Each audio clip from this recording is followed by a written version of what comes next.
ในโอกาสเกิดอาศัยท้องแม่แบ่งปันดินน้ำลมไฟมาเป็นเนื้อเป็นตัวถึงพ่อแม่สิแบ่งดินน้ำลมไฟเป็นเนื้อเป็นตัวเฮาแต่สิ่งที่ตกแต่งให้เฮาเป็นผู้ยิ่งให้เฮาเป็นผู้ชายเป็นคนขี้ร้ายเป็นคนงามเป็นคนโง่เป็นคนฉลาดเป็นคนถูก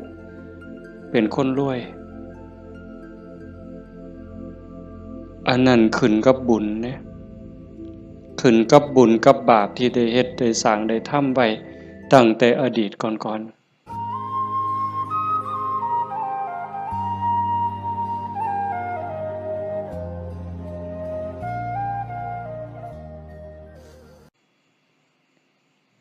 เฮาทั้งหลายจังว่ามีบุญมันมาจากขันธ์แล้ว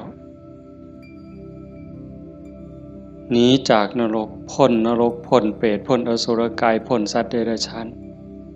ได้มาเป็นคนยกระดับจากคนมาเป็นมนุษย์มีศีลมีธรรมเข้าใจในเรื่องเล่าของชีวิตแก้วแหวนเงินทองเฮาก็หาอยู่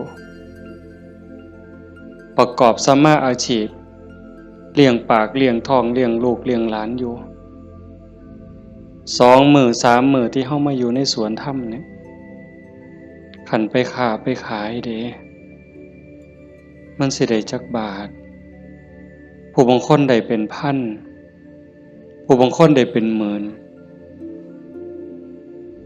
แต่ญาติโยมคิดว่าเอาไว้ซะก่อนแก้วแหวนเงินทองก็มีค่าอยู่มีประโยชน์อยู่แต่มันบ่สู่บุญบ่สู่บุญบ่สู่กุศลบุญกุศลจะเฮ็ดให้เฮาดียิ่งขึ้นไปกว่านี้สูงขึ้นไปกว่านี้บุญเป็นที่เพิงปุญญานิปะละโลกัสสมิงปฏิทาหุนติปานินังเพราะเหตุว่าบุญนั้นเป็นที่พึ่งของสัตว์ทั้งหลายในโลกหน้าพร้อมทั้งโลกต่อไปเพิงได้ตั้งแต่วินาทีนี้ตั้งแต่วินาทีที่เฮ็ดบุญก็เอากายเอาวาจาเอาใจนี่เฮ็ดบาปก็เอากายวาจาใจนี่เฮ็ดบาปเฮ็ดให้เกิดความทุกข์เกิดความเดือดร้อนคันแม่นเฮ็ดบาปดูๆเฮ็ดบาปบ่อยๆเฮ็ดบาปหลายๆถึงในขณะที่เฮ็ดมันสิม่วนมันสิสะใจก็ตามแต่จักมื้อหนึ่งเวลาหนึ่งมันจะเดือดร้อนในข้าวที่มันลุ่มหลงมันก็บ่ย้านหยังดอกอย่างคนไปรักของเขาคนฆ่าเขาเนี่ยฆ่าสัตว์ลักทรัพย์ประพฤติผิดในกามล่วงเกินลูกหลานสามีภรรยาผู้อื่นนอกใจผัวเมียเจ้าของก็แล้วแต่ขี่ตัวใส่หลายป้ายสียุโย่งให้แตกเหล่าสามัคคีตอนเฮ็ดตอนทำตอนกำลังมั่วเมาอยู่นี่ก็บ่ย้านหยังก็คิดว่ามันบ่มีผลแต่บัดฮอดเวลาหนึ่งมันจะเกิดความเศร้าหมองเกิดความย้านแต่มาว่าทุกคนเนี่ยแม่นสิปากคำเว้ายืนยันนักแน่นว่าบ่เชื่อดอกว่าบาปมีบุญมีชาติหน้าชาติก่อนนรกสวรรค์บ่มีดอกนั่นก็เว้าแต่ปากซ่อมมึงโลดคันมีคนแนวนั้นอยู่ใกล้เฮาปากว่าบ่ย้านแต่ว่าใจส่วนลึกเนี่ยมันยังมีอยู่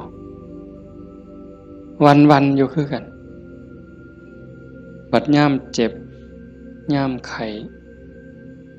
หรือยามที่บาปกรรมมันตามท่านตกทุกข์ได้ยากลำบากลำบน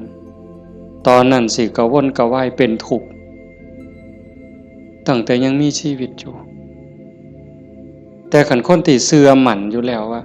บาปมีบุญมีชาติหน้าชาติก่อนนรกสวรรค์มี ขันเผลอไปเฮ็ดบาปปั๊บด้วยความคิด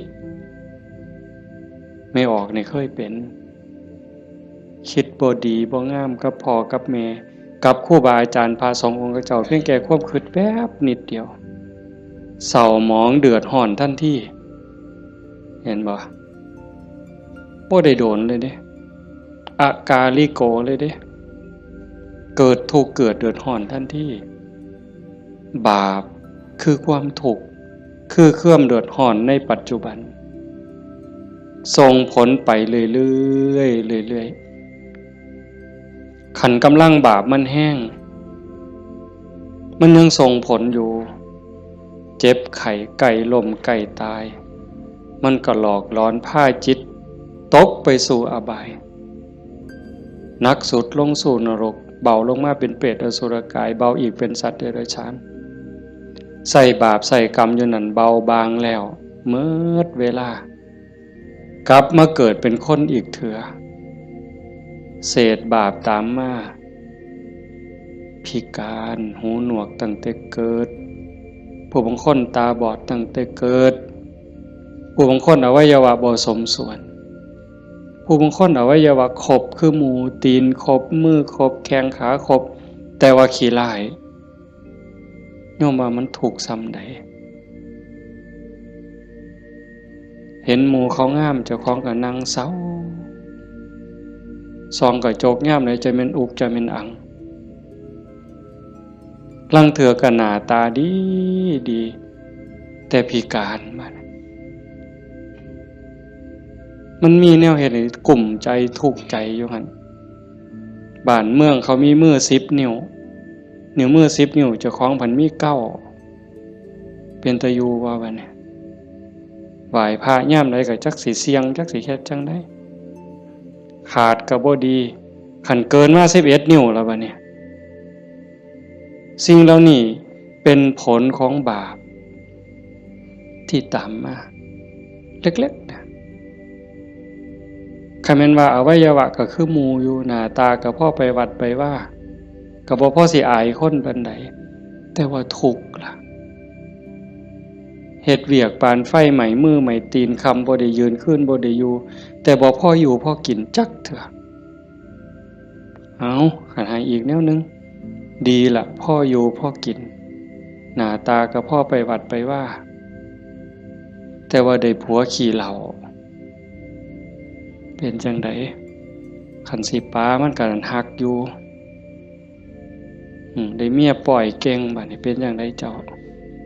พ่ออยู่บ่บัดนี้ก็ยังว่าคู่กรรมคู่เวรเอาให้อีกก็ได้ผัวก็ดีดีเมียก็ดีดีบอกกันอ้อมแอมอ้อมแอมปานเทวดาแต่ว่าลูกปานผีบัดนี้ผานมันอย่างเดียวนอนก็บ่หลับกลางเว้นก็เป็นทุกข์กลางคืนก็เป็นทุกข์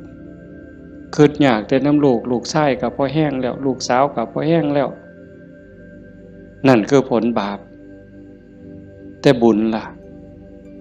บุญเป็นสื่อของความสุขเป็นสื่อของความดีความงามนำมาซึ่งความเจริญในขณะที่เฮ็ดปั๊บเฮ็ดบาปก็เอากายวาจาใจเฮ็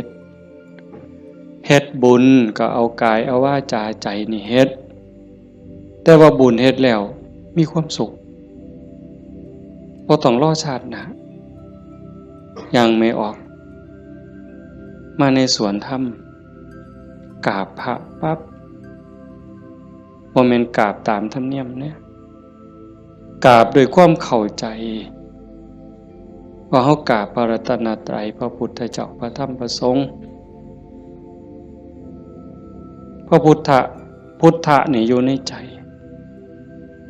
กราบลงไปโดยสำนึกขึ้นขององค์สมเด็จพระบรมศาสดามันเกิดความอิ่มใจเกิดปีติสิสังเกตไม่ออกสังเกตเจ้าของอยู่ว่าเวลาเฮานั่งสมาธิเนี่ยคือภาคค่ำเนี่ยแหละภาคแรงเนี่ย5 โมงแรง 6 โมงแรงนั่งสมาธินิ่งๆหอดเวลาทำวัด คุกเข่าขึ้นกราบงามๆนิ่มนวลคือกราบไปบนหลังพระบาทของพระพุทธเจ้ากราบลงไปบนหลังตีนเอาภาษาเฮาเอาหน้าผากแตะลงไปบนหลังตีนของพระพุทธเจ้ากราบ3 เทื่อแล้วเงยขึ้นประนมมืออะระหังสัมมาสัมพุทโธภะคะวาพระผู้มีพระภาคเจ้าเป็นพระอรหันต์ดับเพลิงกิเลสเพลิงทุกข์สิ้นเชิงตรัสรู้ชอบได้โดยพระองค์เองโอ้ซ้ำนี่มันอิ่มน้ำตาไหลอ่อนซ่อนเจ้าของอิ่มใจภูมิใจเด้ทั้งเถื่อเฮาบ่ต้องเว้าคิดซื่อๆนั่งสมาธินิ่งๆทบทวนพระพุทธเจ้าเพิ่นเป็นไผมาจากไสเฮ็ดจังได๋ได้เป็นพระพุทธเจ้าบุกบั่นฝ่าฟันเสียสละหยังมาแน่กลัวได้เป็นพระพุทธเจ้า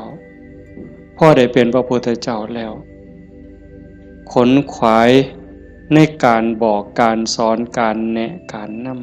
ำพระมหากรุณาธิคุณที่ยิ่งใหญ่หวังให้สรรพสัตว์ทั้งหลายพ้นไปจากความทุกข์พ้นไปจากการเกิดการแก่การเจ็บการตายพอพระองค์เห็นว่าวัฏฏะสงสารนี้หาความปลอดภัยอีหยังบ่ได้เฮ็ดบุญบักใหญ่หลวงตกนรกก็มีเฮ็ดดีมาตลอดชีวิตพลาดนิดเดียวล่วงลงสู่อบายก็บ่อึดแม่นสิเกิดมาเป็นคนดีแล้วงามแล้วร่ำรวยเฉลียวฉลาดมียศถาบรรดาศักดิ์แล้วแต่ความทุกข์ก็บ่เคยห่างหายไปจากคนเกิดเป็นทุกข์โยมกระทบทวนเห็นเกิดในท้องแม่9 เดือน10 เดือนพัฒนาการเฮานั่งคดจ้องของอยู่ในท้องแม่มือคลอดแม่ก็เกือบตายทั้งเถื่อก็ตายอีหลีแม่ก็ห้องโฮโพสังกาหมดลูกหลุดออกมาสลบเลยลูกพดออกมาปั๊บก็หายกากหลด100%เต็มหมดสุคนทุกข์เลยเกิดมาทุกข์แก่ก็ทุกข์หูจักสุคนแล้วนั่งอยู่นี่เจ็บแขวเจ็บข้างเจ็บแข้งเจ็บขาปวดหลังปวดแอวเคยหมดสุคนนะหัวงอกตั้งแต่หัวงอกก็คือมันบ่เจ็บบ่ปวดก็ทุกข์เว้ยไม่ออกเป็นเลยว่ะซองกระจกเห็นผมงอกนี่ถอนปั๊บโลดย่านเข้าว่าเจ้าของเฒ่าเห็นบ่อายุ30-40คนเขาเอิ้นแม่ใหญ่ได้งวกปั๊บตาเขียวปื้อโลดเด้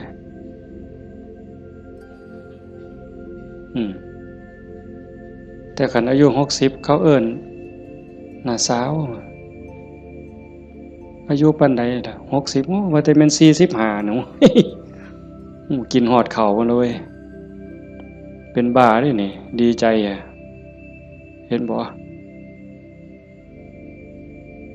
เฒ่าก็เป็นทุกข์เจ็บก็เป็นทุกข์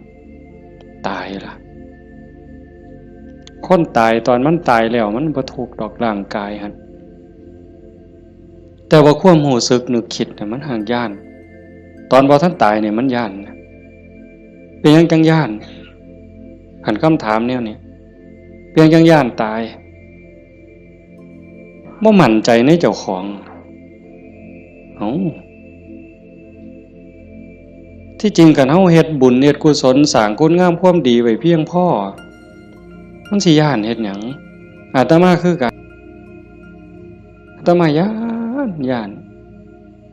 นตายไม่ออกยังย่านตายอาตมาย่านอาตมาตกนรกนี่หม่องมันแมนอีหลีบัดนี้คันว่าตายปั๊บ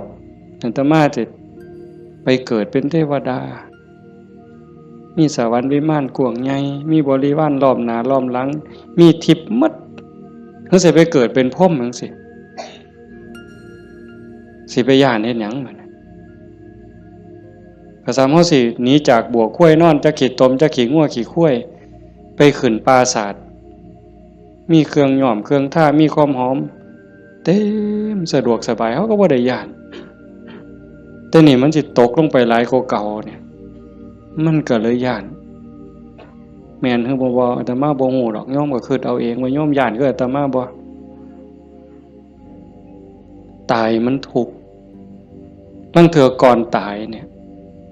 ญาติโยมนี่คนประพฤติปฏิบัติธรรมไปร่วมงานศพดูๆไปเยี่ยมคนป่วยบ่อยๆนี่ได้น้อมธรรมเข้ามาใส่ตนซ้ำใดเห็นคนเจ็บคนป่วยทรมานโอ้ยบัดฮอดข้าวเจ้าของสิเป็นจังไดน้อคือดูพอพระพุทธเจ้าเพิ่นบอกว่าโอปัญญิโกควรน้อมเข้ามาใส่ต้นเลือกได้อยู่บ่ล่ะโยมโอ้ยผู้ขาสิเลือกเอาตายด้วยโรคอันนี้ดอกสิเอาไหลตายดอกเอาง่ายที่สุดแล้วเด้นี่เอาวะกินข้าวอิ่มๆกับลูกกับผัวกับเมียแล้วนอนหลับแล้วตายไปเลยนี่ง่ายที่สุดแล้วเอาวะยังบ่ทันหันเอาอยู่เด้นี่ขนาดพิธีที่ดีที่สุดสบายที่สุดล่ะเด้ขันไปเว้าถึงพวกเจาะข้อหายใจบ่ได้เจาะข้อพวกท่านก็ป้อนอาหารทางสายยางเจาะสวงเอาเงี้ยวออกบัดนี้เลือดก็ใส่ทั้งแขนข้างนึงน้ำเกลือก็ใส่แขนข้างนึงออกซิเจนงุ่มดังอีกเจาะสวงเอาน้ำออกบัดนี้อุ้ยผู้ใดคิดว่าเจ้าของสิบ่ถูกแนวนั้นแน่อยู่นี่ยกมือขึ้นเบิ่งบ่มีหลักประกันหยังเลยพระพุทธเจ้าเป็นผู้มีพระมหากรุณาธิคุณคิดเห็นบุญคุณของพระองค์เที่ยวบอกเที่ยวสอนจากป่าสู่ป่าจากเขาสู่เขาจากกระท่อมของคนขอทานฮอดปราสาทราชวังของพระราชามหากษัตริย์คิดเห็นบุญคุณของพระองค์จังซี่เฮาได้มาเฮ็ดนำทำตามมันเป็นบุญแน่ๆคิดพ่อคิดเห็นนั่งสมาธิพิจารณาไปเกิดอิ่มใจพอใจสุขใจเดียวนี้คิดเบิ่งเจ้าของมันถึงสิเกิดบ้านนอกคอกหน้าบ้านป่าคาดอนบ่ร่ำรวยเป็นแสนเป็นล้านคือเพิ่นแต่ว่าเฮามีวัดมีครูบาอาจารย์มีพี่มีน้องที่รักศีลรักธรรมเฮามีสัมมาทิฏฐิมีความเห็นถูกเห็นตรงตามคำสอนพระพุทธเจ้าอย่างน้อยๆนี่เชื่อว่าบาปมีบุญมีชาติหน้าชาติก่อนนรกสวรรค์มีเฮ็ดดีก็ย่อมได้รับผลดีเฮ็ดชั่วก็ย่อมได้รับผลชั่วพระพุทธศาสนาสอนเรื่องเหตุเรื่องปัจจัยเพราะสิ่งนี้มีสิ่งนี้จึงมีหวานพืชจังไดก็ได้ผลจังซั่นผ่อนซ่อนเจ้าของภูมิใจในเจ้าของแม่นสิเกิดบ้านนอกคอกหน้าทุกข์ยากปากหมองบ่ร่ำบ่รวยบ่สวยบ่งามแต่เฮามีโอกาสได้เข้าวัดได้มีโอกาสปฏิบัติธรรมเป็นผู้บ่ประมาทได้ยินเสียงปากเสียงเว้าของครูบาอาจารย์น้อมนำลงสู่การประพฤติปฏิบัติซ้ำนี่เฮากับพ่อแห้งอ่ะเนี่ยโยมเป็นบุญล่ะนี่เกิดปีติเกิดความอิ่มใจแล้วก็ตั้งตนในความบ่ประมาทอีกอันนี้หมายถึงบุญเฮ็ดปั๊บก็เกิดความสุขใจอิ่มใจปั๊บขันเฮ็ดเรื่อยๆเฮ็ดบ่อยๆเฮ็ดดูๆจิตนึกตั้งแต่ถึงคุณงามความดี บัดเจ็บบัดป่วยบัดไข้บัดหนาวบัดสิลมสิตายนิมิตที่มันดีมันงามนำพาดวงจิตดับปุ๊บไปสู่สุคติขันมันเฮ็ดดูอันนี้หมายถึงดีเด้ให้ท่านรักษาศีลเจริญภาวนาเลี้ยงพ่อเลี้ยงแม่เขาวัดเขาว่าสร้างน้ำทำบุญมีจิตเอื้อเฟื้อเกื้อกูลขันมันเฮ็ดดูบ่อยๆจิตมันเที่ยวทางนี้ดูอันดอกมันก็ง่ายต่อการสิเกิดสิ่งเหล่านี้ในการจูงจิตไปสู่สุคติดับปุ๊บก็ไปสู่สวรรค์ไปสู่พรหมอื่นว่าไปสู่สุคติใส่บุญใส่กุศลไปจนหมดแห้ง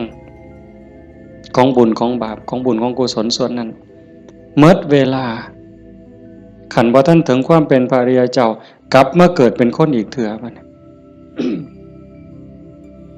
ผลบุญพามาเกิดเป็นคนเศษบุญตามมาปุ๊บ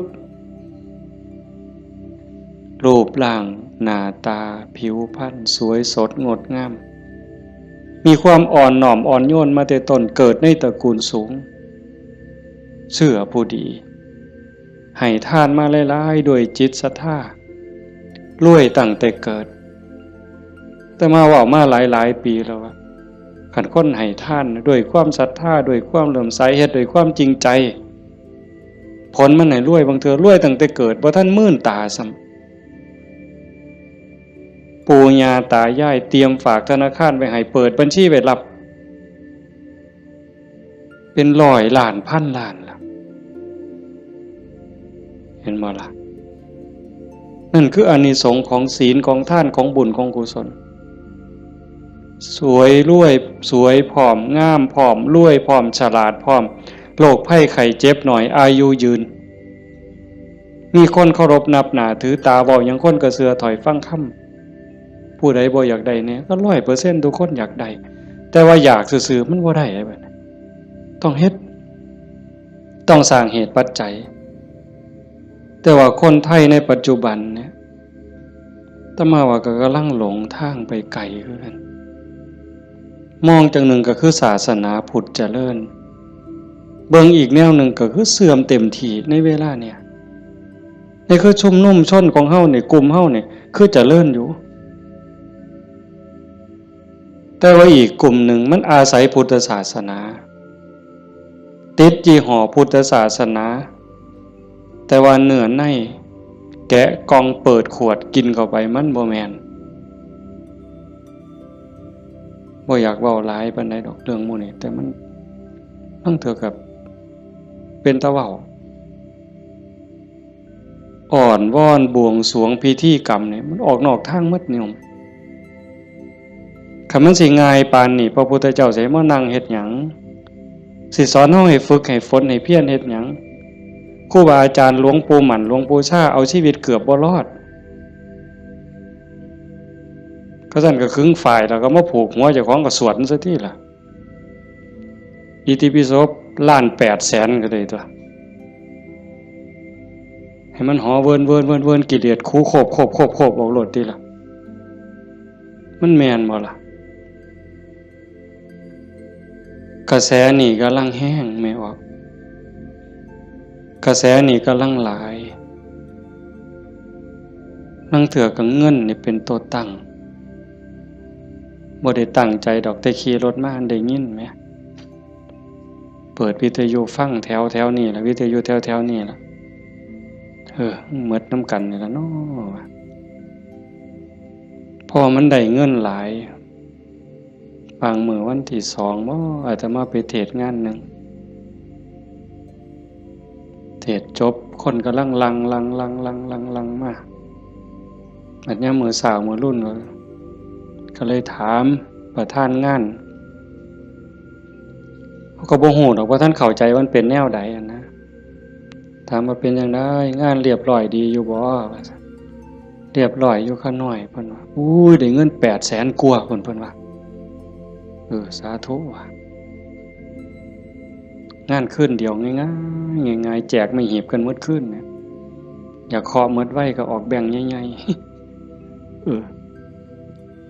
ถ้ามาเสือว่าพระพุทธเจ้าบ่สอนแล้วก็บ่ได้พาเฮ็ดแนวนั้นแต่แนวจังซี่นี่ไม่ออกบ่ออก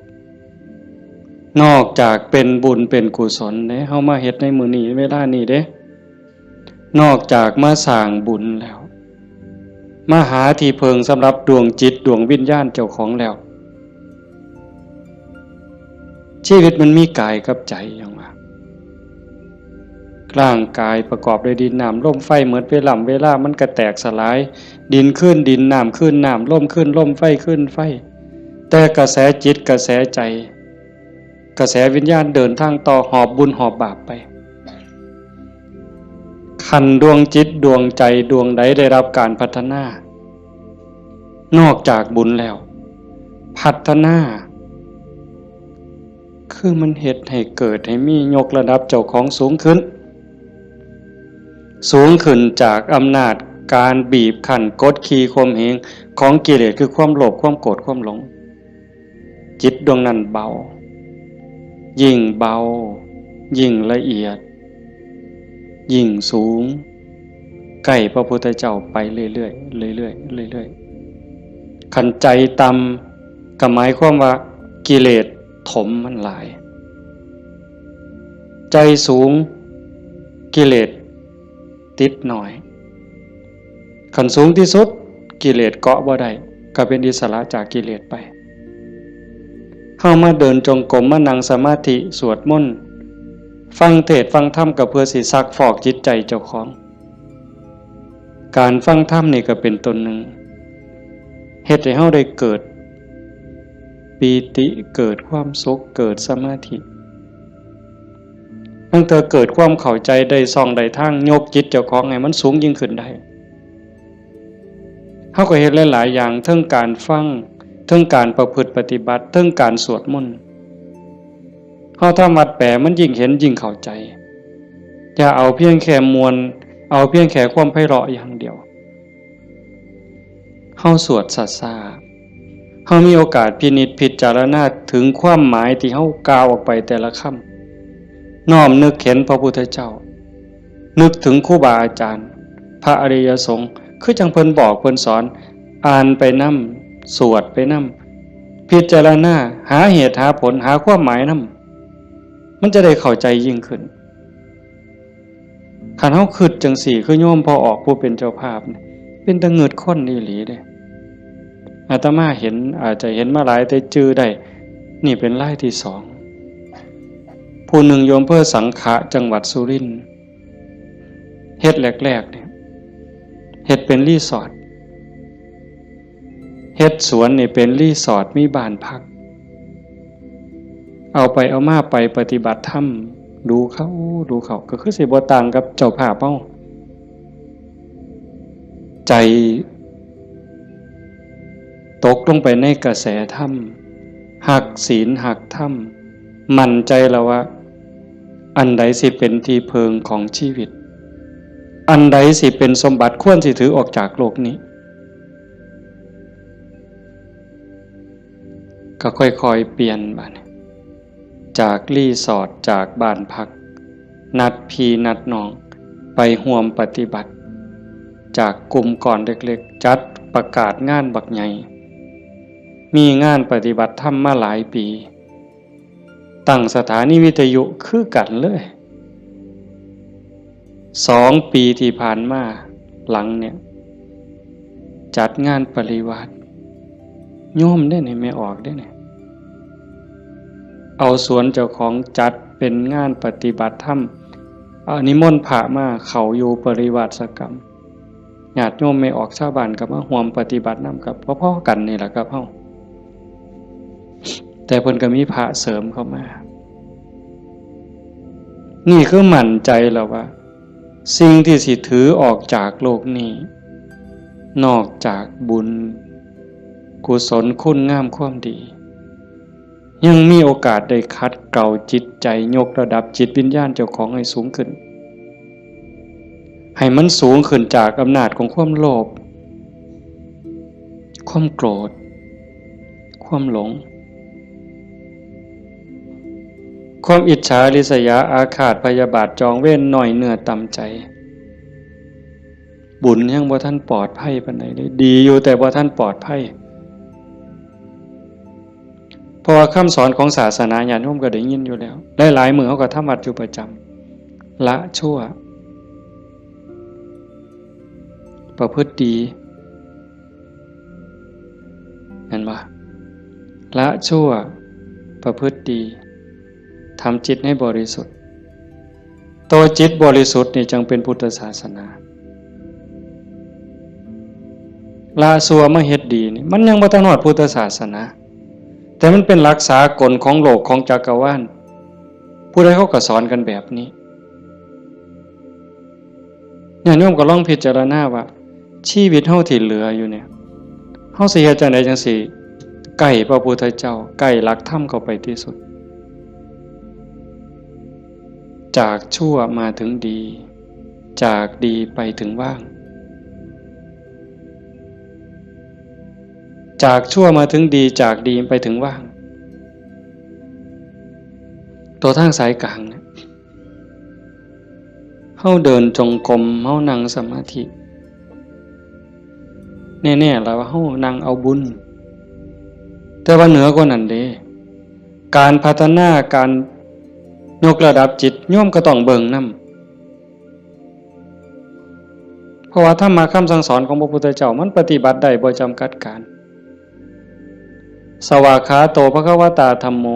พระธรรมเป็นสิ่งที่พระผู้มีพระภาคเจ้าตรัสไว้ดีแล้วเฮาสวดมนต์ว่าจังซี่ดีนี่หมายความว่าจังได๋ดีก็หมายความว่าบ่ชั่วตอบแบบพี่บ่าเว้าเด้ดีคือบ่ชั่วแต่ในความหมายนั้นดีแล้วหมายความว่าบ่ขาดพระพุทธเจ้าสอนไว้ตรัสไว้บ่ขาด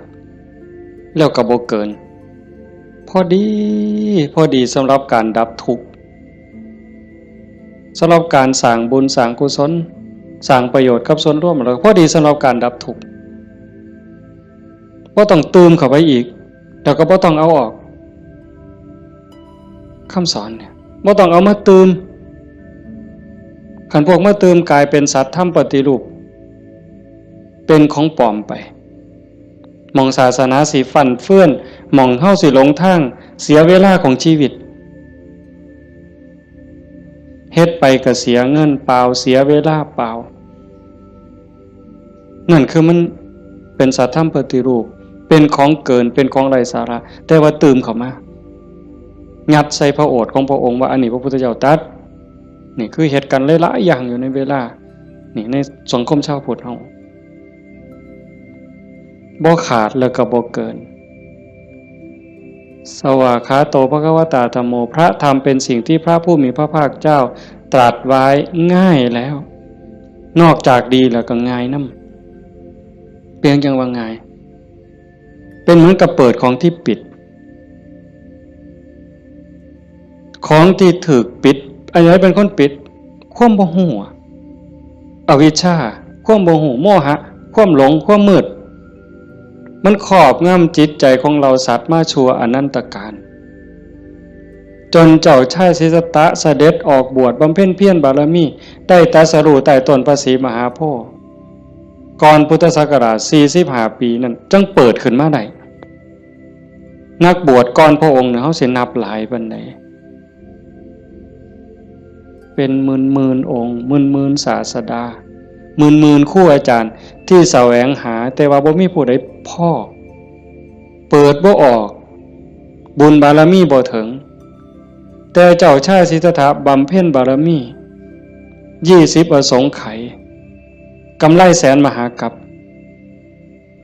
บารมีเต็มเปี่ยมจังสามารถเปิดของที่ปิดหงายของที่คว่ำจุดแสงสว่างในที่มืดบอกทางแก่คนหลงทางนี่คือคำสอนของพระพุทธเจ้าเด้เปิดของที่ปิดหงายของที่คว่ำบอกทางแก่คนหลงทางจุดแสงสว่างในที่มืดก็จังว่าตรัสไว้ง่ายแล้วธรรมมันอันมีส่วนขี้ริ้วพระองค์เฉือนออกหมดสิ้นแล้ว ตัวใดมันเฟือมันฝุ่มเฟื่อยเป็นเรื่องไร้สาระเฮ็ดให้เสียเวลาพระองค์ปาดออกเฉือนออกหมด คือกันครับใบใหม่เมดป่าแต่พระองค์นำมาสอนซ้ำกับกำใหม่ในมือใบใหม่ในกำมือเนี่ยม่วนหลายมันบ่เป็นประโยชน์บ่เป็นไปเพื่อการดับทุกข์มันอาจเสียหลายคือกับใบใหม่ในป่าสูตรนั่นสูตรนี่สูตรยารักษาโรคสูตรสะเดาะเคราะห์ต่อชะตายังก็สิบอกกันคือซุมื้อเสริมดวงเสริมมงคลนั่นก็แล้วแต่วิชาที่มันบ่เป็นไปตรงไปเพื่อความดับทุกข์พระองค์บ่เอามาสอนเฉือนออกบ่เอามาเว้าถือเป็นเรื่องไร้สาระเป็นหยังจังเอาแต่สิ่งที่มันเป็นประโยชน์ล้วนๆเอาแต่แก่นเพราะว่าวันเวลาของชีวิตเฮาบ่พอโยมชีวิตหนึ่งๆเฮาบ่พอสำหรับการจะปลดเปลื้องกิเลสออกจากใจเป็นเรื่องรีบด่วนวันเวลาของชีวิตเฮามันบ่ถึง100 ปีจะคนเนี่ยเห็นบ่เบิ่งดีๆเด้เฮาเกิดมาอยู่ในโลกนี่มันบ่เกิน100 ปีหลายคนอยู่นี่60แล้ว70แล้วอายุจน70หัวงอกแขวหักแล้วเนี่ยกิเลสลดลงหรือยังถามเจ้าของเบิ่งยังเครียดให้ลูกเขยบ่เครียดให้ลูกไผ่บ่ไปตักอาหารยามมื้อเช้านี่มันอยากได้หลายเกินจำเป็นบ่นั่งเถื่อตักไปก็อันนี้ก็สิเป็นตาแซ่บอันนี้ก็สิเป็นตาแซ่บตักไปตักมาแงกเบิ่งถาดโอ้มันสิกินหมดบ่พ่อละเพิ่นว่าย่างสิวิตโตเฮ็ดบักสมยังถอยกลับหลังมาอีกอยู่2 ก้าวกำปึ๊บอีกอยู่นี่คือเฮาพัฒนาบ่ทันไปเนี่ยตอนนี้อายุ70นี่เอาบักสมมาหน่วยนึงยังบ่พอยังเอาหน่วย2ไว้เสียงไว้ให้หลานอยู่มื้ออื่นมื้อเนี่ยเจ้าว่ามันของเล่นซั่นบ่กิเลสเนี่ยสิเอาชนะมันแนวใดหลายภพหลายชาติหลายแสนชาติล้านชาติมาแล้วที่เฮาแพ้มาตลอด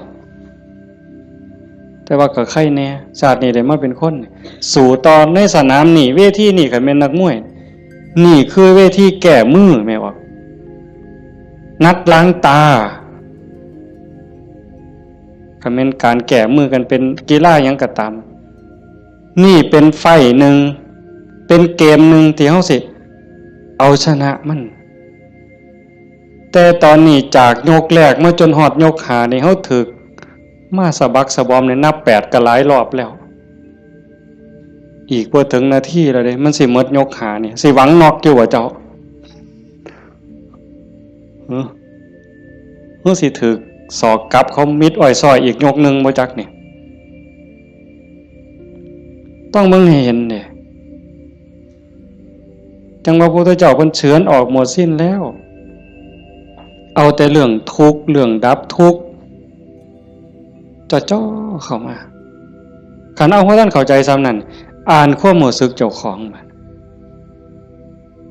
เฮามาเดินจงกรมนั่งสมาธิ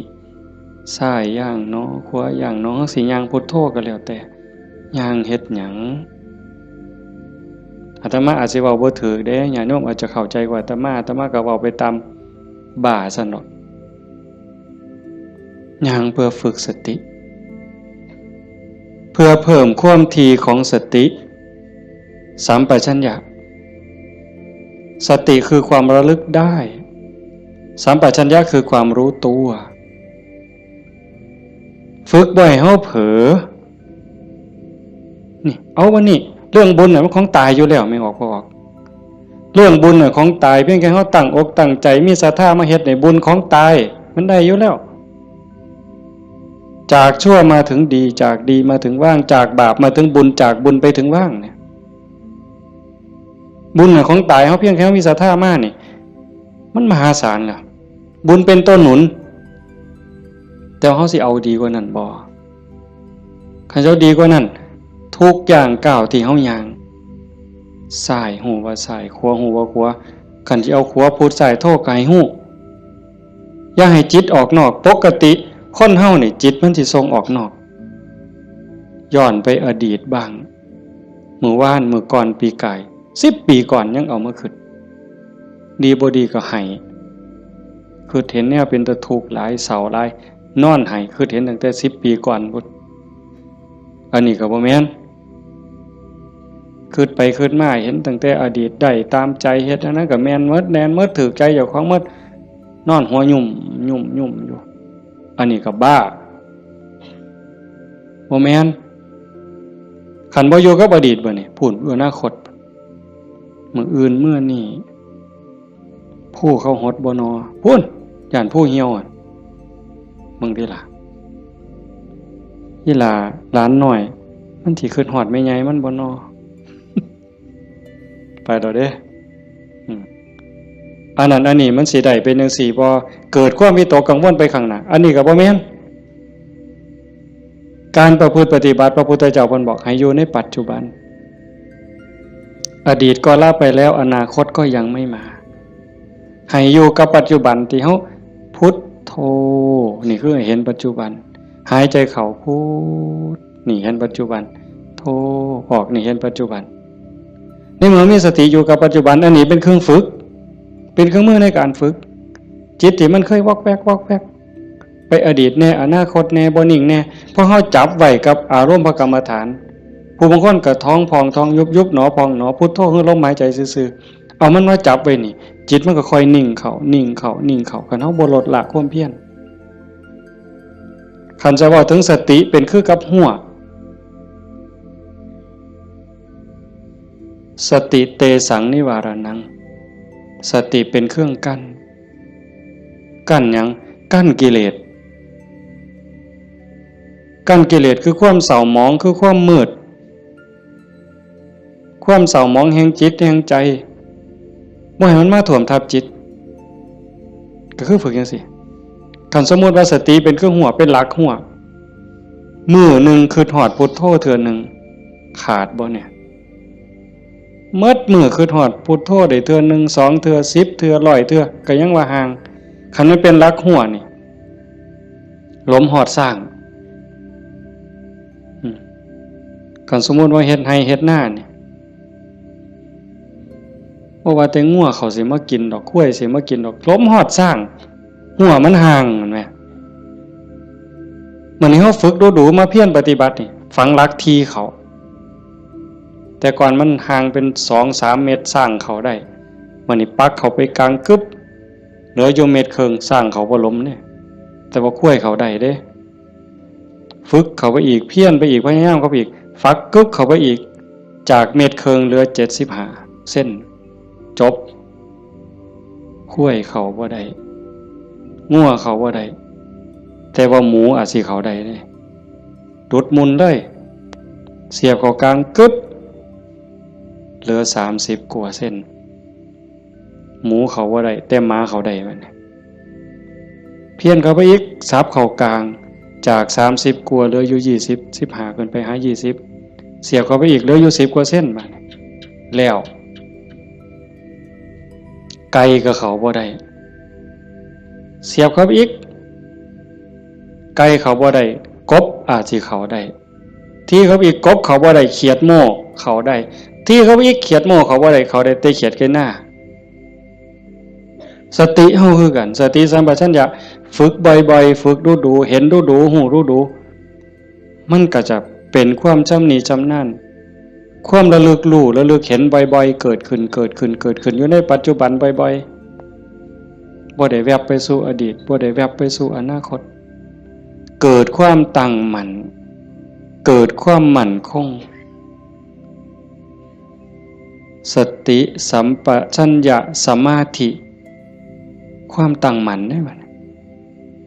สมาธิคือความตั้งมั่นแห่งจิตบ่วอกแวกปัญญารอบรู้ในกองสังขารที่มันมาหลอกจิตสังขารกลางกายก็อีกอย่างนึงสังขารคือจิตใจก็อีกอย่างนึง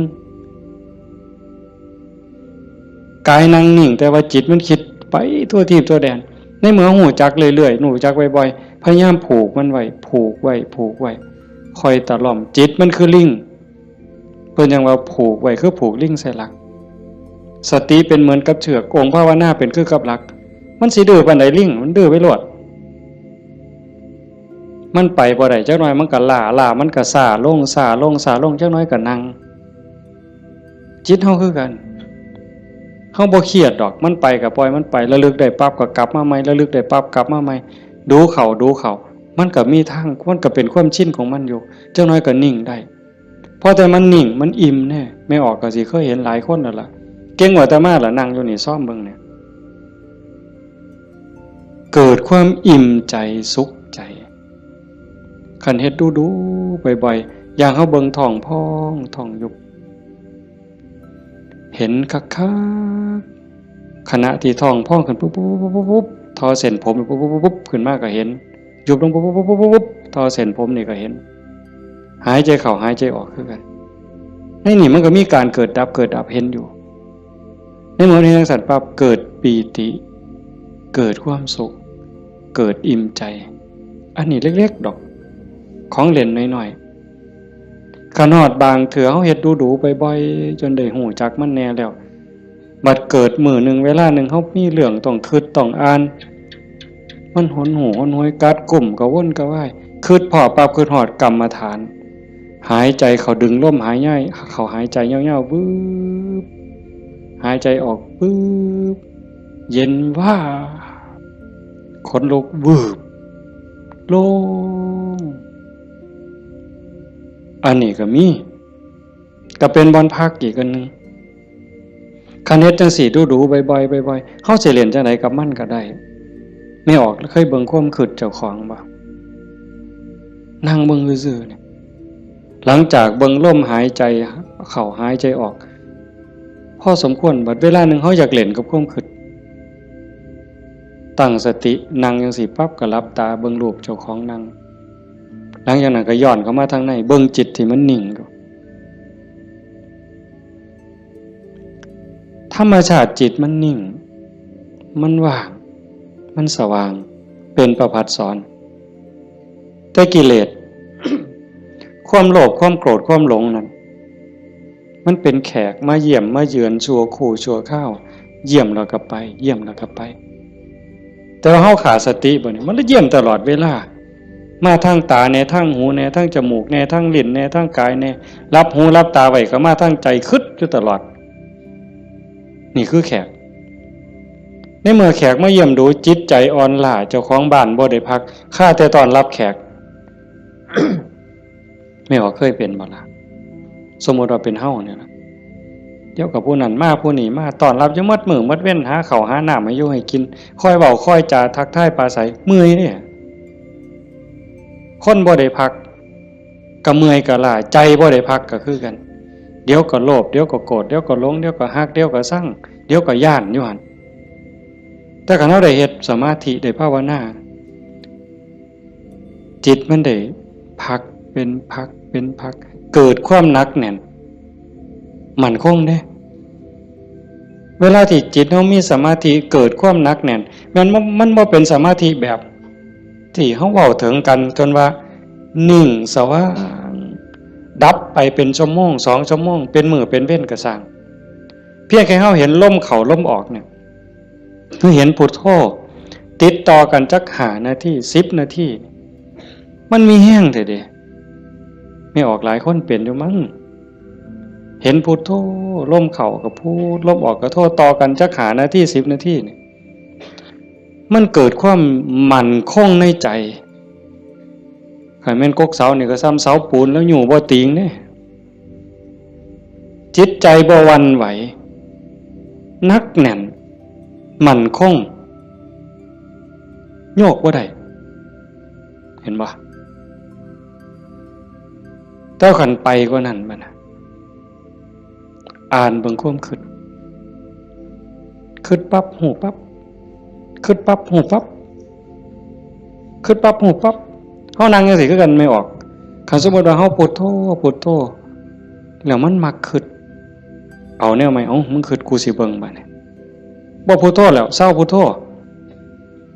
คิดปั๊บหูปั๊บคิดปั๊บหูปั๊บบ่คิดต่อมันเด้บ่คิดซอยมันหูมันซื่อๆมันเศร้าเด้หูปั๊บมันเศร้าเลยเด้มันอยากอาย ซ้ำกับลูกกับหลานสิไปลักกินของเนี่ยเสียงตาหน่อยเบิ่งหดมือปั๊บรถได้เป็นแนวนั้นเบิ่งความคิดอันนี้ก็ตัวหนึ่งเอาไปเอามาหูขบวนการกันแรกๆตั้งเถอะมันคิดไปแล้วสมมติก็เขียนหนังสือนี่บออานอบานไม่โทบ้านบออัวบัวออามองามฮอดพุ่นจังคิดออกฮอดม่อมาหรอโอ้ยคิดไปอย่างฮอดพุ่นตั้งสติไหมมันเขียนไหมมันอาจสิฮอดงออาบ่ทันได้ม่อมาฮอดสระปั๊บหูปั๊บ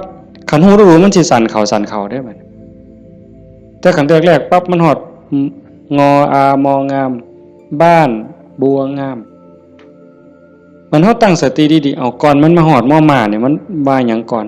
สระอาก่อนสระอาเด้งองูก่อนงองูเด้ว่าแหวนก่อนว่าแหวนมหานากาศก่อนมหานากาศบ่ใบไม้ไล่ถอยกลับมา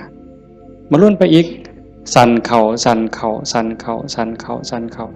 คิดปั๊บหูปั๊บคิดปั๊บหูปั๊บการปรุงแต่งของจิตของสังขารมันไปบ่ได้ไกลเพราะหูมันอยู่จอบมันอยู่จากไปหอดบ้านบัวงามมันต้องบัดสุดท้ายมันหอดเพียงแค่บออาเพราะท่านไม่โทษสั่นเข้ามาหอดบอใบใหม่มัดโตเบิ่งดูบอใบใหม่เพียงแค่ขอดหัวหูจักหยุดปุ๊บเป็นแนวนี้ก็เป็นตรงมันว่างตรงมันนิ่งตรงนี้กิเลสบ่มานั่นคือจิตเดิมสะอาดบริสุทธิ์บ่พาเจ้าของถูก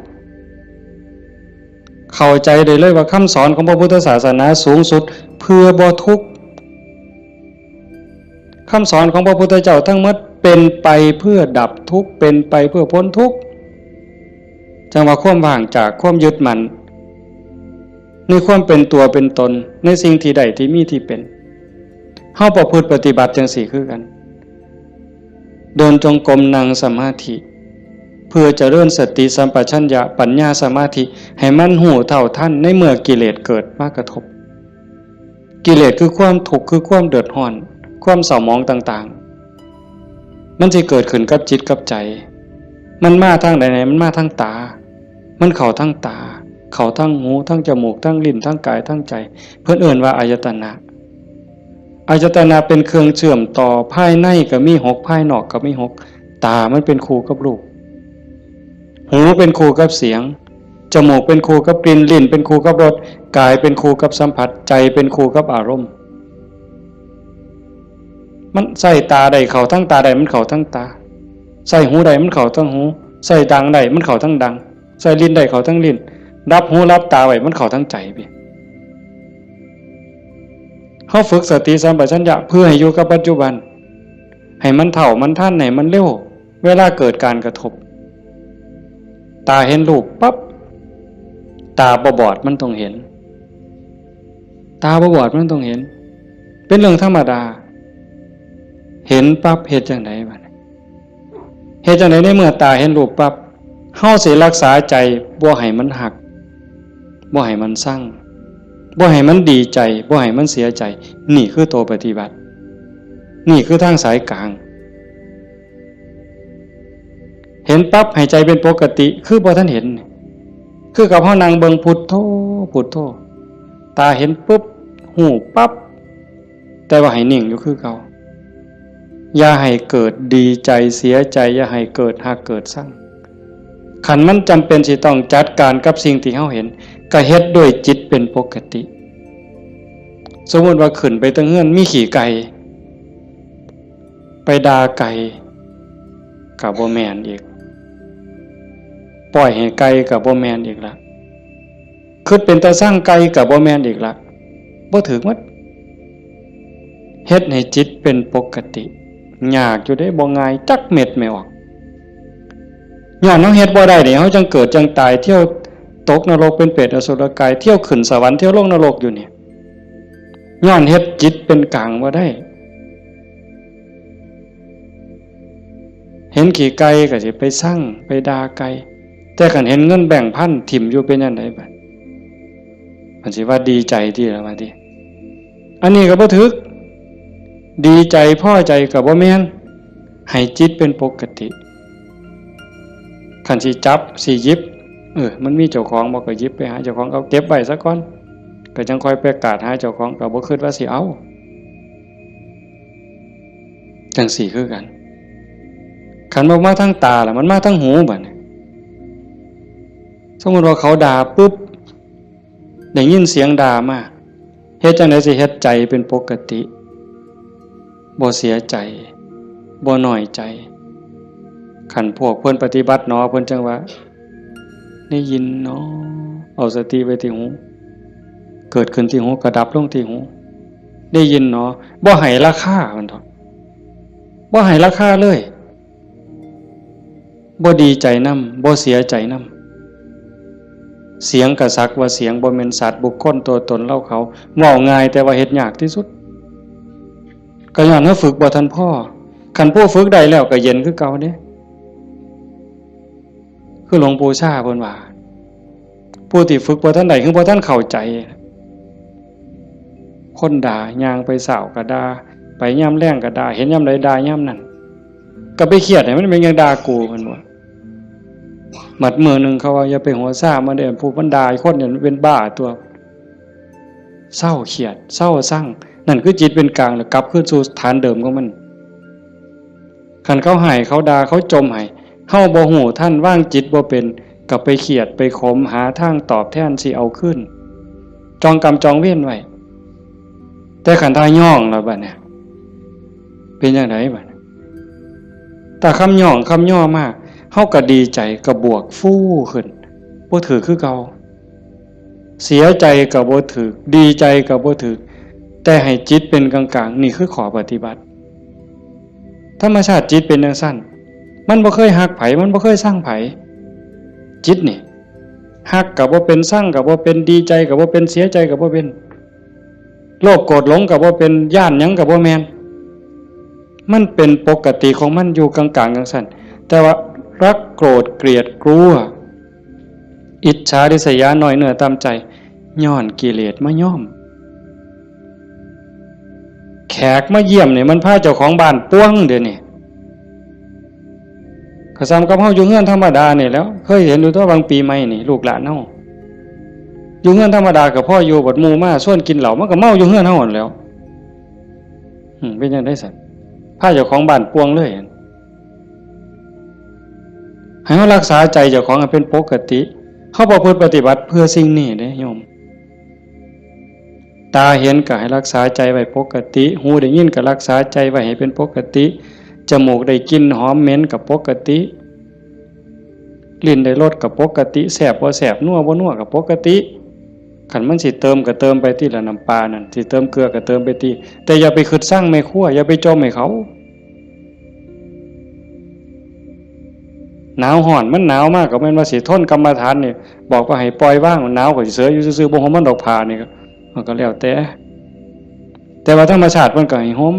แต่ว่าก็อย่าทุกข์อย่าเดือดร้อนรักษาใจเป็นปกติคันบ่จังซั่นนี่คนมันติดชั่วก็ติดได้ไม่ออกดีก็ติดชั่วก็ติดแม่นบ่หมู่เจ้าว่าเฮาไผสิเถียงสมมุติว่าตาเนี่ยมันก็บ่แม่นว่ามันสิมักแต่ของถูกใจมันเด้มันได้สิถูกตาแล้วมักเบิ่งได้สมมุติว่าเห็นผู้สาวเห็นผู้บ่าวเห็นคนงามที่เฮาพอใจบ่แม่นเฮาสิเบิ่งแต่คนที่เฮาพอใจเด้เขาเดียวก็เหลียวเบิ่งก็ดีใจโอ้ยงามเนาะโอ้ยพอใจเนาะบ่แม่นแต่จังซั่นอันคนผู้เฮาสร้างนี่ไม่ออกเคยเป็นบ่โอ้ยจะแม่นกูสร้างปานตาสิแตกเพิ่นว่าสร้างปานตาสิแตกแต่ว่าแม่นเบิ่งบ่เศร้าเนี่ยเอ้าเคยเป็นบ่หมู่เจ้าบ้าหือดีซั่นคำนั้นเป็นตาสร้างกูบ่อยากเห็นก็อย่าไปเบิ่งอีกติล่ะเพียงจังเบิ่งบ่เศร้าซั่นเห็นบ่นี่คือมันโง่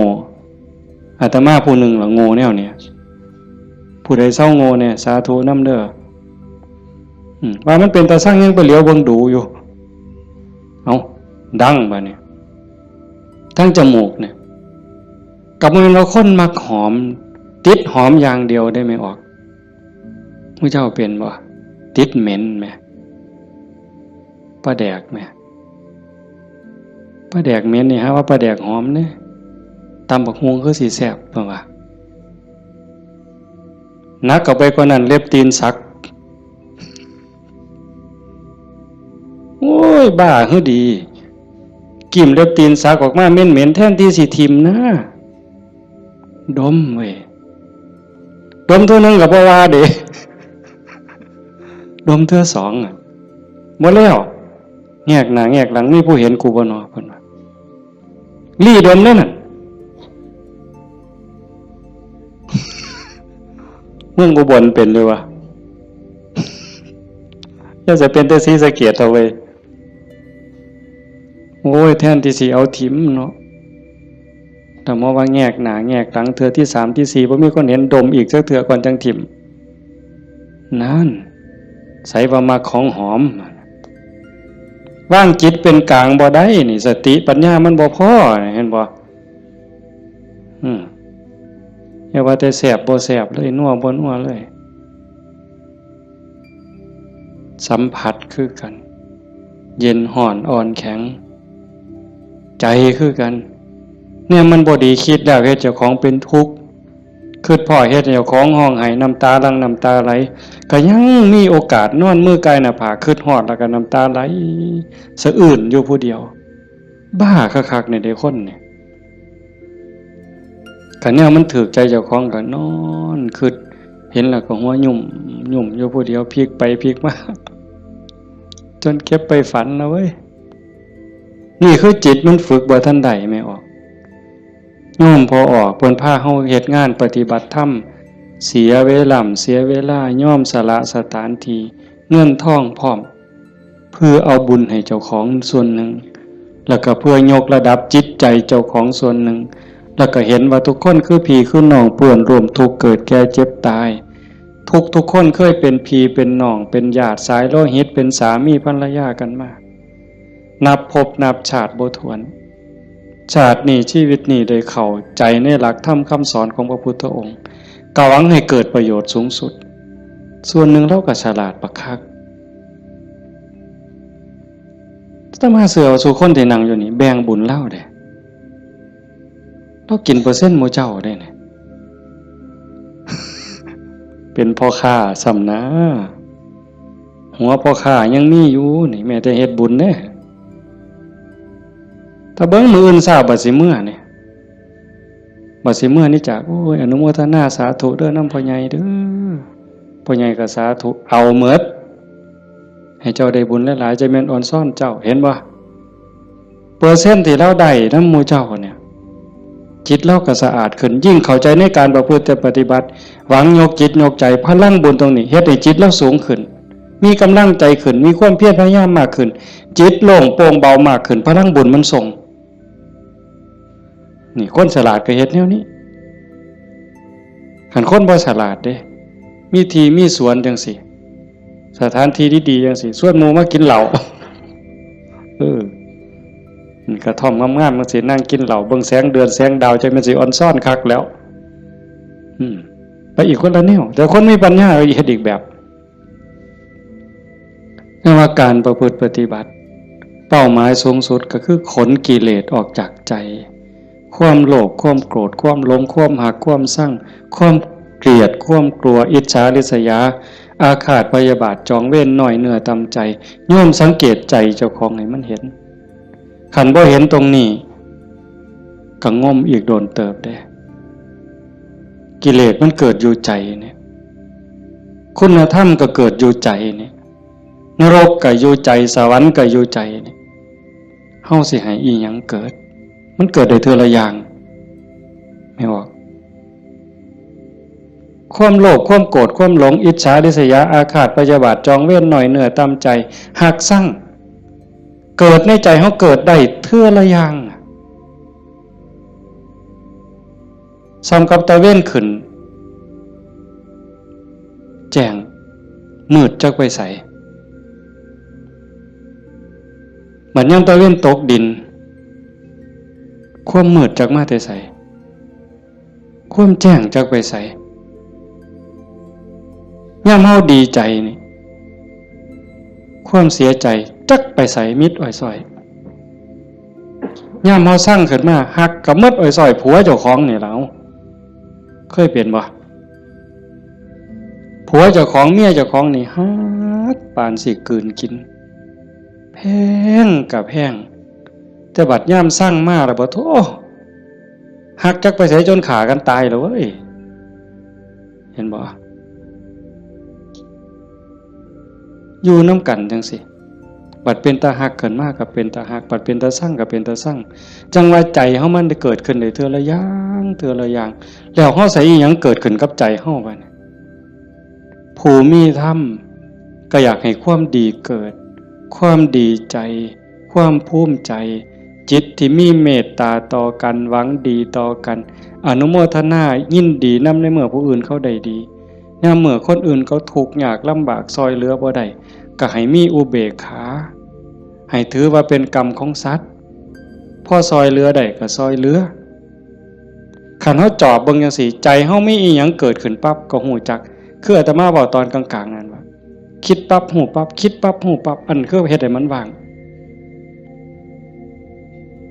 แต่คันเฮาจอบเบิ่งมันมีอีหยังเกิดขึ้นก็ฮู้ให้มันเป็นเรื่องบ่ดีบ่งามก็บ่ทรงบ่บวกบ่ทรงมันต่อบ่ร่วมคิดกับมันบ่ร่วมขบวนการกับมันเฮาจะเห็นซ่อมเบิ่งกันจากฮู้ว่าเจ้าของเป็นคนแนวใดก็จอบเบิ่งใจเจ้าของนี่เป็นคนขี้อิจฉาบ่เป็นคนขี้โลภบ่เป็นคนขี้โกรธบ่เป็นคนขี้น้อยใจบ่ญาติโยมต้องซ่อมเจ้าของด้วยบัดนี้ผู้เฮ็ดมาแล้วก็สาธุผู้บ่ทันเคยเฮ็ดก็ลองสังเกตเวลามันบ่พอโยมประเด็นสุดท้ายสิเว้านำเนี่ยเวลาของชีวิตเฮาเหลือน้อยผู้บางคนเข้าวัดมา10 ปี20 ปี30 ปี40 ปีผู้บางคนหลายกว่านั้นลองเบิ่งบัดเทียบเบิ่งวันเวลาที่เฮาเข้าวัดเข้าว่าปฏิบัตินำครูบาอาจารย์นับเงินทำบุญกันหลายแสนลองเบิ่งเด้นับเงินที่เฮาบริจาคทำบุญหน่อยแน่หลายแน่นี่เวลา20 30 40 ปีนี่มันเป็นแสนแล้วคันบริจาคเทื่อละ100เทื่อละ20เนี่ยเข้าหมดจักเหล้าตั้งแต่ใส่บาตรตั้งแต่ไปจังหันจังเพี้ยนเข้าเฮาหมดจักเหล้าเอาผ้าเอาสาดเอาหมอนถวายวัดหมดไปหลายปานใดคันเว้าถึงแง่เป็นบุญแง่ความภูมิใจนี่โยมก็ภูมิใจบักคักเอาตัวนี้มาเป็นปีติจูงจิตให้เกิดความสงบก็ยังได้เป็นบุญได้เป็นจาคานุสติเนี่ยนำพาจิตไปสู่ความสงบได้อันนี้คือแง่ของบุญก็เป็นที่เพิ่งให้จิตให้ใจอย่างมหาศาลเลยล่ะไปแต่คันเว้าถึงแง่ของการพัฒนาเป้าหมายของพุทธศาสนาในขณะที่เสียเงินไปหลายแสนแล้วหมดเงินไปหลายแสนแล้วหมดเข้าไปหลายเหล่าแล้วยกใจขึ้นบ่ใจเฮายกขึ้นได้ส่ำใดความโลภลดลงจักหน่อยบ่ความโกรธลดลงจักหน่อยบ่ความแข็งดีแข็งเด่นลดลงจักหน่อยบ่หือไปวัดแห่งแต่ไปผิดกันอยู่วัดขาดทุนได้นี่ครูบาอาจารย์มีสื่อมีเสียงลังเทื่อก็สิไปญาติกันเป็นที่หนึ่งมันมีอยู่เรื่อยเห็นอยู่หลายหมองโดยเฉพาะโยมฝ่ายอุบาสิกาเฮ็ดหยังก็อยากถวายหลวงพ่ออยากให้หลวงพ่อฉันของเจ้าของใส่ของเจ้าของผู้นี้เฮ็ดอยู่แล้วมีผู้ใหม่มามีการแข่งกันขาดทุนนี่ตัวนี้คือขาดทุนลอดพื้นบ่แม่นขาดทุนธรรมดากิเลสมันบ่ได้ย่อมเฮาเด้ไม่ออกสังเกตเด้อย่าเชื่ออาตมานำ แม้แต่พระเถาะเพราะฉะนั้นหลวงปู่ชาบ่ได้ถีบพระดอกเนาะได้ไปหนวดหลวงปู่แล้วว่าเจ้าของคักหลวงปู่เพิ่นฮู้จักความคือเลยถีบเลยหงายหลังตึงยังจังได้คิดเห็นบ่นี่คือครูบาอาจารย์เพิ่นสอนให้เห็นจิตตัวนี้โยมคันบ่เห็นจิตตัวนี้นี่ง่มซ่าไปอีกโดนเติบเยจิตตังสัญญเมสันติโมขันติมานะพันธนาถ้าบุคคลใดจะพึงตามดูจิตบุคคลผู้นั้นจะพ้นจากบ่วงแห่งมารคันเห็นใจตัวนี้นี่เขาต้องการความสะอาดแม่นบ่ต้องการความสะอาดต้องการความบริสุทธิ์แห่งจิตแห่งใจเนี่ยมันจะเห็นคันบ่จังซั่นเข้าข้างเจ้าของเสยเด้มันมาที่หลังมันสิมาใหญ่กว่าเฮาได้จังใดมันสิมาเป็นที่หนึ่งได้จังใดผิดกันวัดแตกเว้ยมีเด้แนวนี้ก็ได้ขาดทุนเสียเงินเสียทองหาคืนใหม่ได้เด้หาเงินแสนเฮาก็ยังมีโอกาสสิหาพ่อโยมหาเงินล้านยังมีโอกาสสิหาพ่อ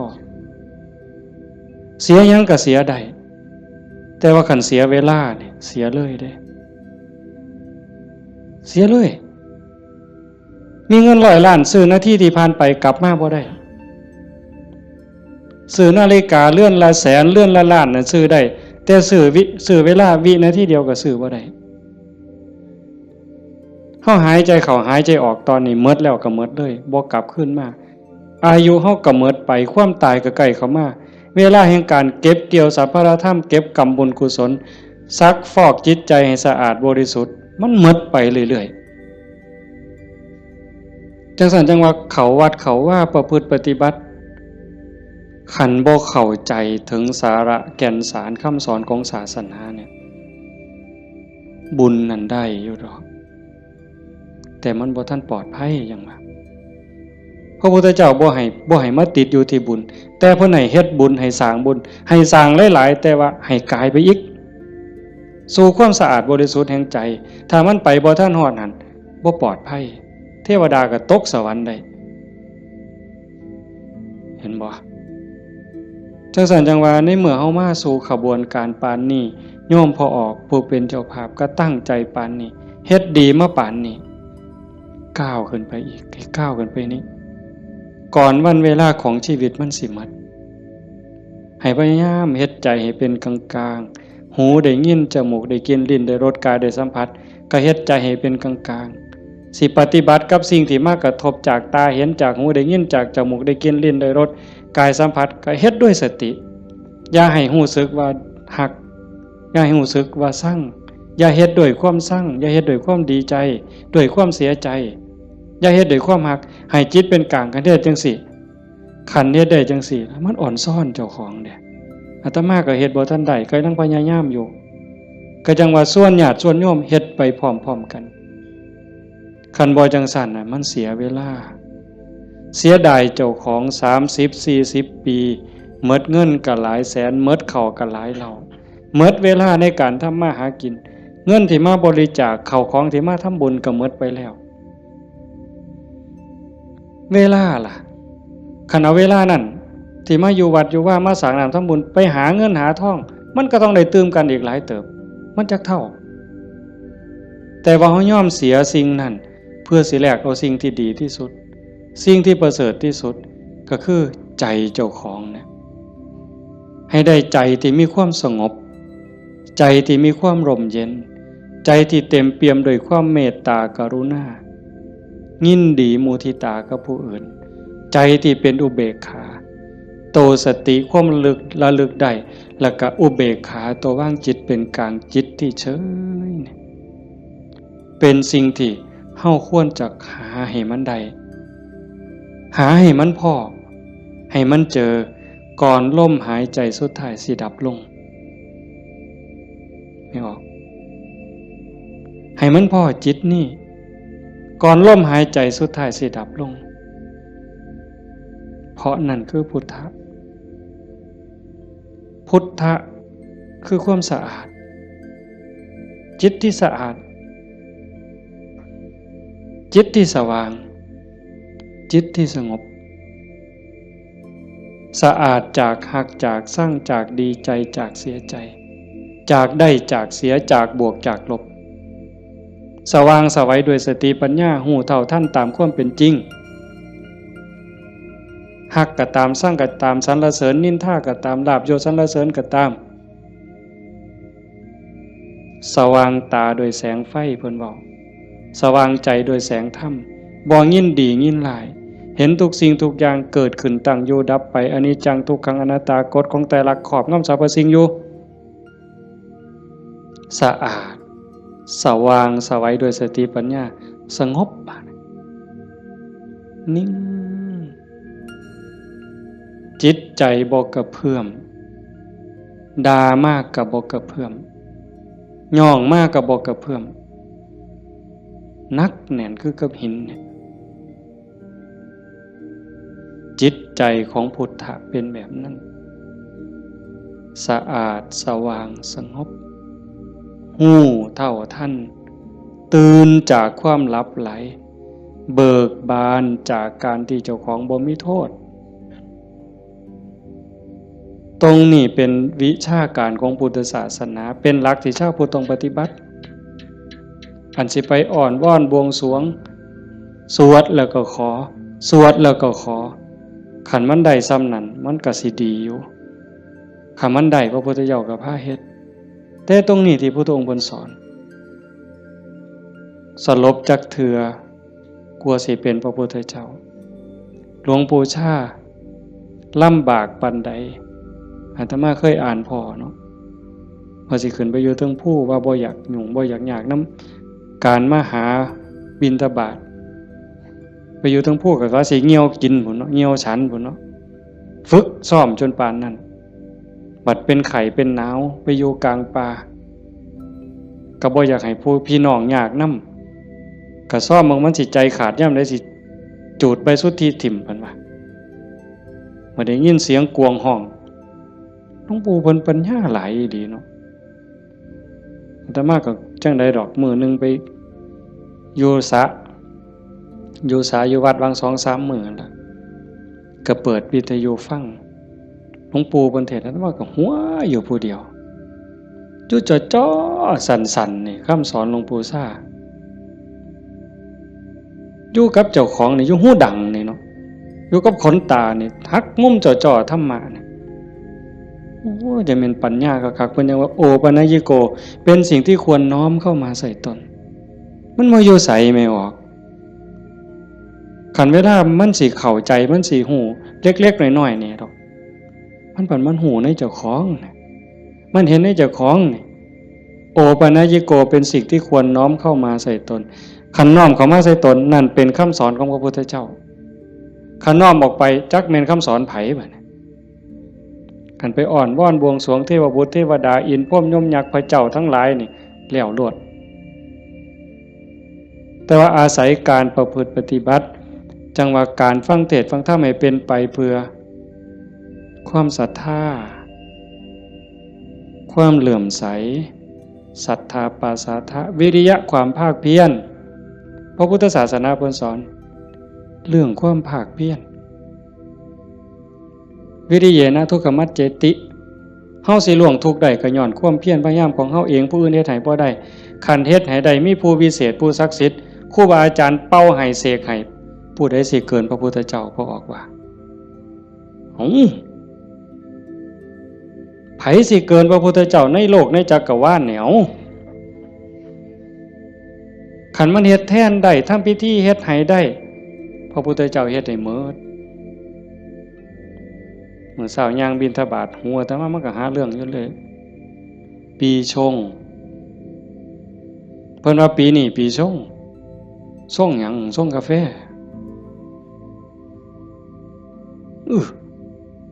มันยากหยังกับปีกับเดือนนั่นเด้อปีชงเนี่ยเพิ่นนัดกันไปสวดมนต์สะเดาะเคราะห์มื้ออื่นทั้งศรีสะเกษพุ่นผู้ปีชงปีมะยังว่าไว้เฮาบ่เข้าใจปานใดดอกพากันไปสวดไปสะเดาะเคราะห์ไปต่อชะตาไผสิเกินพระพุทธเจ้าก็ลองเบิ่ง ขันมันเป็นจังสันมันเฮ็ดจังสันพระพุทธเจ้าเฮ็ดมื้ออันไม่ออกมาเฮ็ดนี่ก็ต้องเฮ็ดให้เจ้าของสะเดาะเคราะห์ก็แม่นต่อชะตาก็แม่นเสริมดวงก็แม่นโดยการตั้งสติให้มันฮู้จักอีหยังผิดอีหยังถูกอีหยังควรบ่ควรตรงนี้ตรงมันแม่นพุทธะต้องเฮ็ดแบบนี้เพี้ยนมาจากภพจากศาสตร์คันเฮาบ่มีเชื่อเก่าไม่ออกบ่ออกคันว่ามีเชื่อของนักบวชนักปฏิบัติเป็นเชื่อเป็นอย่างเป็นเผ่าเป็นพันธุ์ไว้ตั้งแต่อดีตเฮาบ่มีมือมาเฮ็ดจังซี่ในเมื่อเฮามีของเก่ามานำพามาสู่การเหตุการณ์ทำจังซี่มีกัลยาณมิตรพาเหตุพาทำให้ทุ่มเทเต็มที่ถือว่าโอกาสได้เกิดมาเป็นมนุษย์ได้พบพระพุทธศาสนามีสติปัญญาหูดีหูชั่วหูผิดหูถูกยังมีสติหูอยู่จังสิเฮ็ดเต็มที่ก่อนมันสิหมดเวลาแล้วอย่าคิดว่าเจ้าของซ่าเด้ไม่ออกญาติโยมอย่าคิดว่าเฮาสิเฮ็ดบ่ทันตราบใดลมหายใจยังมีอยู่สติสัมปชัญญะยังหูผิดหูถูกเพิ่นว่าเฮามีโอกาสจนลมหายใจสุดท้ายจนลมหายใจสุดท้ายยิ่งเฮาฟังเทศน์ฟังธรรมอยู่บ่อยๆอยู่ประจำบัดจนหอดเฮาเจ็บเฮาป่วยเฮาใจสิขาดสิล้มสิตายสิ่งที่เฮาฝึกมาตลอดชีวิตทบทวนมาตลอดชีวิตหอดเวลานั้นมันจะว่างแม่นบ่แม่นก็แล้วแต่สิว่างว่ามันเอาบ่ได้แล้วร่างกายบ่แม่นของเฮาสังขารบ่แม่นของเฮาสรรพสิ่งในโลกบ่แม่นของเฮาดินดอนตอนหญ้าบ่แม่นของเฮาแม้แต่สังขารร่างกายก็สิทิ่มอยู่ไว้ๆนี่ว่างเด้ปล่อยเด้ตัวอย่างที่อาตมาได้พบมาญาติธรรมวันที่9 พฤศจิกายนอาตมาว่าจะพาไปสวดมนต์ที่พระใหญ่อำเภอเขืองในเพิ่นนิมนต์ไปเทศน์ก็เลยประกาศชวนญาติชวนโยมไปญาติธรรมกลุ่มหนึ่งผู้เฒ่าหน่อยที่สุดก็60แต่ส่วนใหญ่70ขึ้นไปเกิดอุบัติเหตุโยมอาจจะได้ยินข่าวอยู่ว่าจัก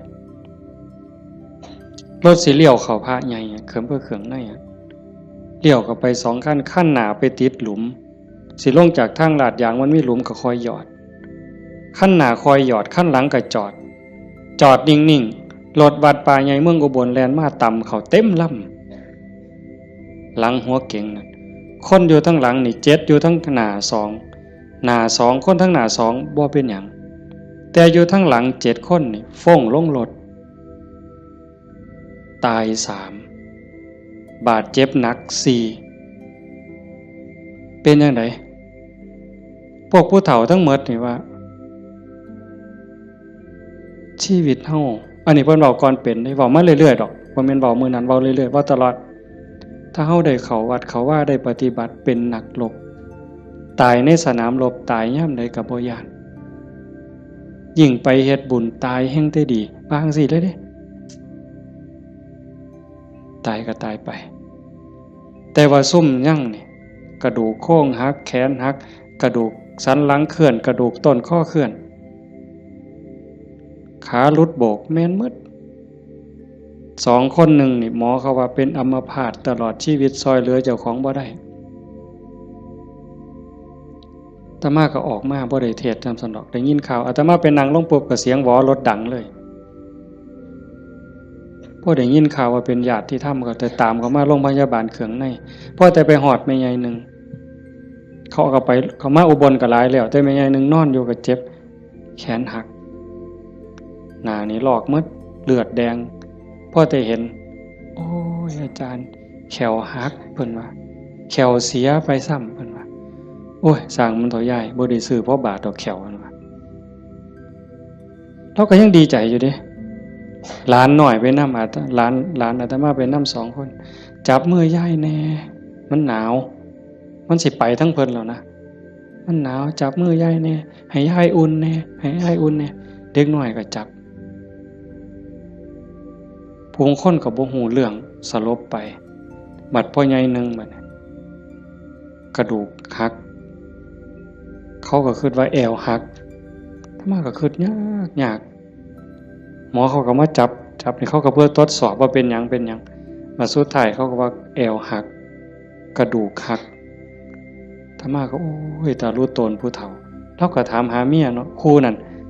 โยมบ้านฟังเพลอาจจะเห็นพ่อใหญ่ผู้ดำๆมันเพิ่นสิเป็นครูแต่ตมาเอิ้นแต่เทวดา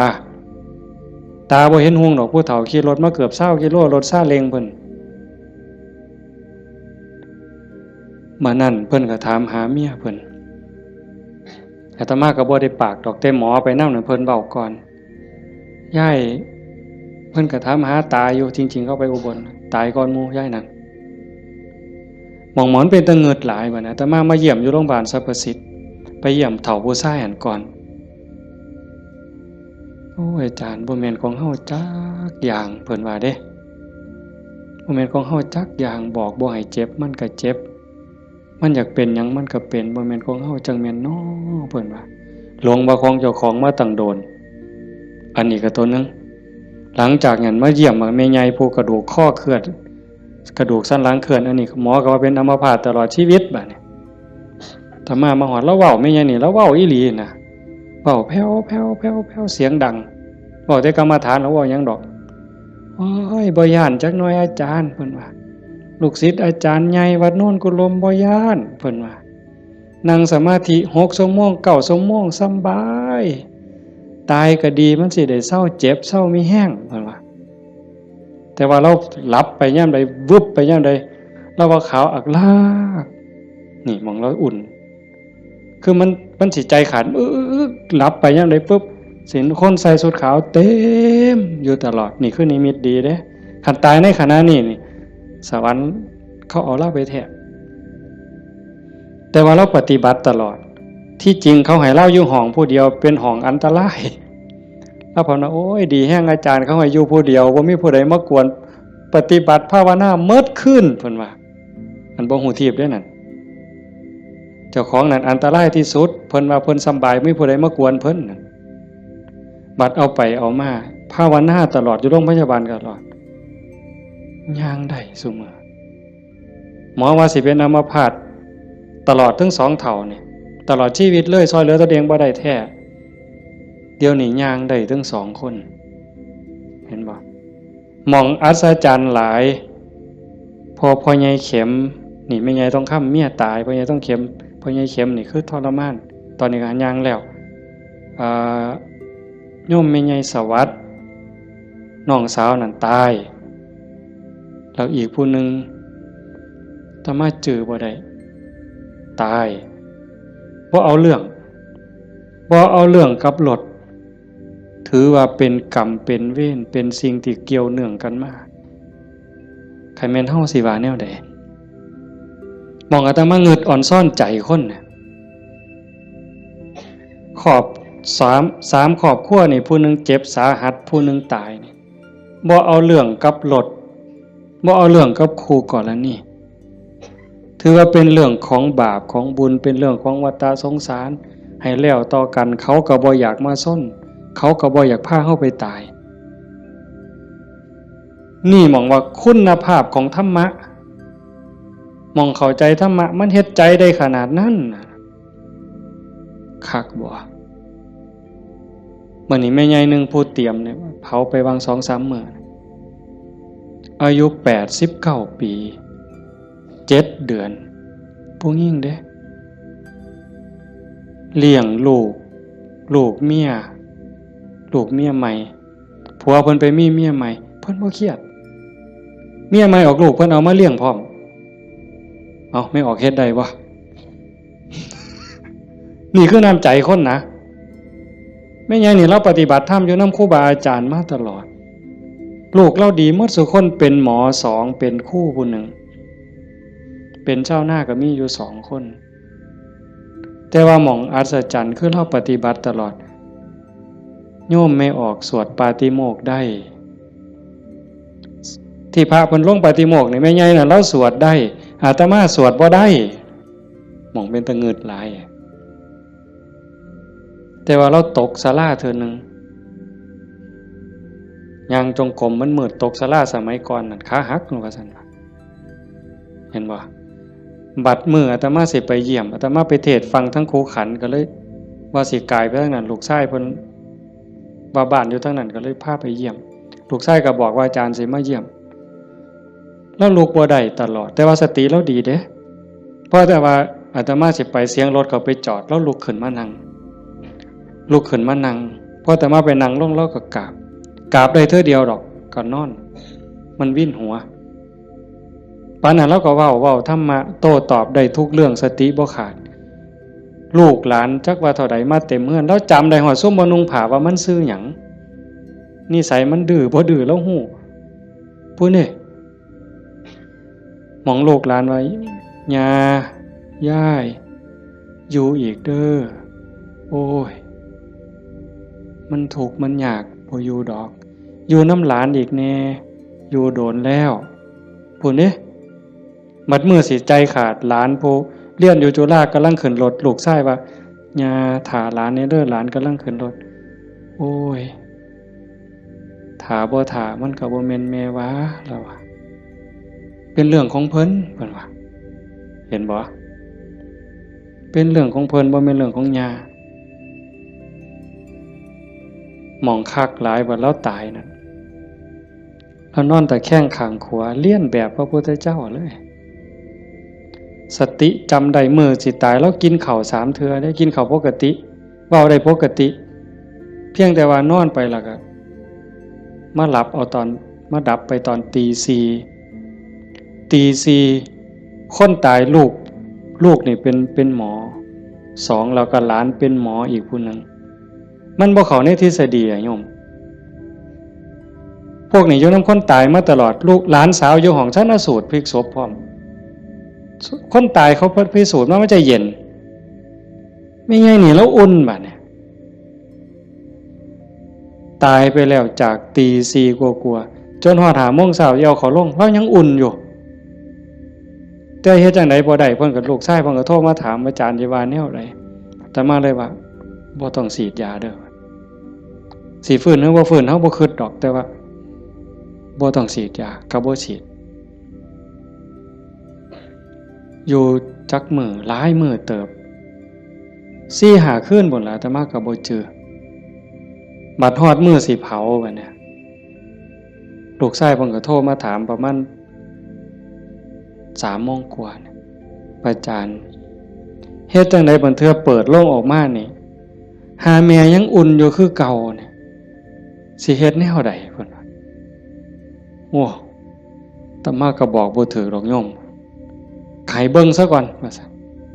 แต่ว่าใส่เพิ่นใส่ตู้โรงเย็นอยู่แต่มันเย็นทั้งหลังนั่นน่ะอาตมาก็เลยว่าเอากันจัก 4 โมงก็จังถอดปลั๊กออกเบิ่งเด้อถอดปลั๊กออกเบิ่ง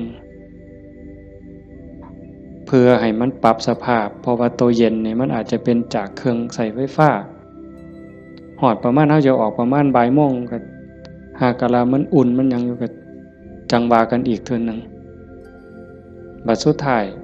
ก็แม่นหมดอยู่ดอกเพิ่นว่าอาจารย์ประมาณเที่ยงนี่เพิ่นโทรมาก็บ่เย็นปานใดแต่ว่าย้ายบ่แข็งเพิ่นว่าเย็นอยู่แต่ว่ามันบ่แข็งคือทั่วไปคันจังซี่ก็หมดไปตามธรรมชาติก็เฮ็ดไปเด้อคือที่เว้าให้โยมฟังนี่หมายความว่าอย่าให้เราปฏิบัติมาตลอดจิตใจเราดีแล้วงามบ่เคยด่าไผจักเทื่อลูกว่าลูกเมียใหม่เขาผัวก็อยู่นำเมียใหม่นี่เอาลูกมาเลี้ยงแล้วก็ป้อนข้าวทอกันนี่เลี้ยงซ่ากัน